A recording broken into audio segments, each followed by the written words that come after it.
Welcome back to the Peptide Paradox. I am Marisa Hofer.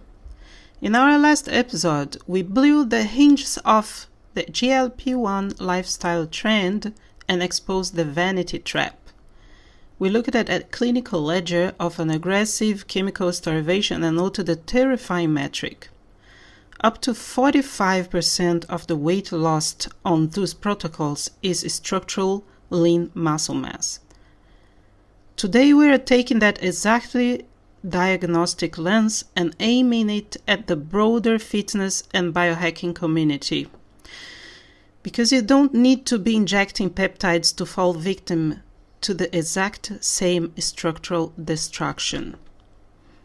Every single day, thousands of high-achieving individuals, elite trainees, and online coaches celebrate a dropping number on a scale. They step onto a piece of glass in the bathroom floor, read a digit, and let it dictate their metabolic confidence for the rest of the day. If the number goes down, they think they are winning. That is not biology, that is physics. A scale measures one thing, your relationship with gravity. It does not audit the quality of the mass leaving your frame.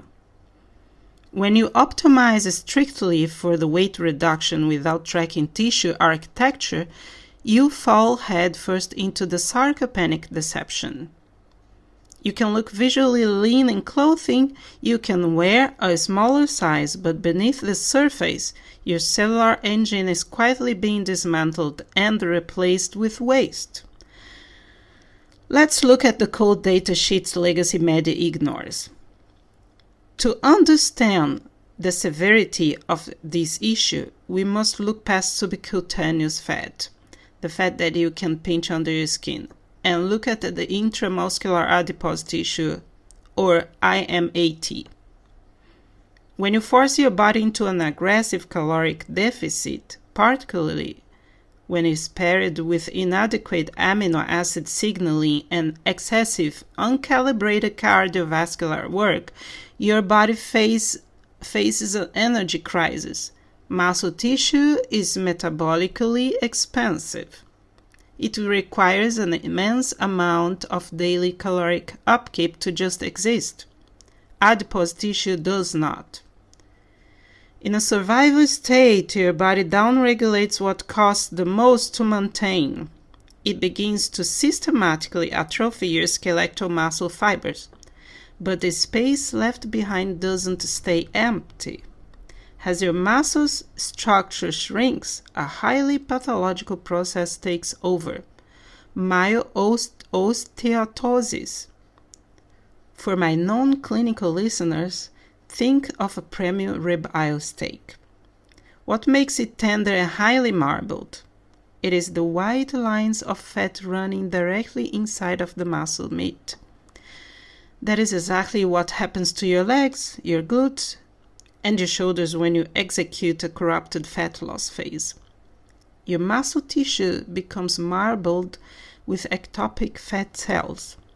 To the naked eye, you look smaller and thinner, but at a cellular level, your functional muscle fibers are being systematically replaced by silent lipid accumulation. This is sarcopenic obesity under a cloak of superficial leanness. You haven't leaned out your body, you have simply degraded the structural integrity of your engine. Why does this muscle marbling destroy your performance and longevity? Because skeletal muscle tissue is not just a mechanism for mechanical movement. It is your body's primary endocrine organ, and it is absolute largest insulin sink. When you consume carbohydrates, over 80% of the postprandial glucose clearance is processed directly by the GLUT4 receptors inside your skeletal muscle.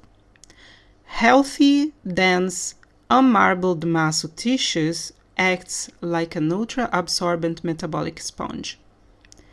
It clears glucose from your bloodstream effortlessly, storing it cleanly as glycogen for the performance.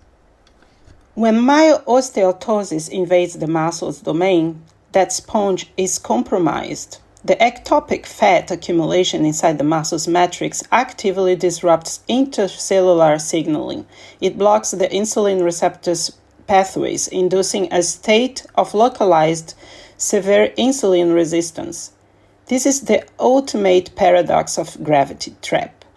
You can have a low scale weight, a low BMI, and a small waistline, yet walk around with the internal glycemic dysregulation, systemic inflammatory markers, and metabolic sluggishness of a clinically obese individual. Your insulin sensitivity collapses because you traded your high affinity metabolic sink for a lower number on a scale. Now I want to speak directly to the online coaches, the transformation experts, and the clinical practitioners managing weight loss protocols. If you are guiding clients through body recomposition phases and your only metric of success is a weekly weight chart, you are failing them. If you are prescribing aggressive caloric deficits without strictly mandating heavy, low-velocity mechanical tension to preserve the myonuclear domain, you are not transforming bodies. You are accelerating sarcopenia. Stop celebrating structural liquidation. When your clients finish their cycles with altered thyroid output, ruined insulin sensitivity, and a down-calibrated baseline metabolic rate, that is not a stillborn plateau. That is a direct physiological tax of a protocol that prioritized superficial vanity over cellular architecture. We must demand a higher standard of diagnostic care. If you aren't tracking functional strength markers and absolutely lean mass preservation, you are operating in a biological blind spot. To those listening, hide your scale for the next 30 days. Stop letting a gravitational measurement determine your metabolic sovereignty. Optimize for tissue quality.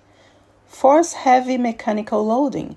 Hit your acute leucine threshold at every single meal and defend your muscle architecture like your life depends on it, because your metabolic future absolutely does. Build an engine, don't shrink yourself into a biological corner. Calibrate the tissue, protect the architecture. I am Marisa Hofer, and I will see you in the next calibration.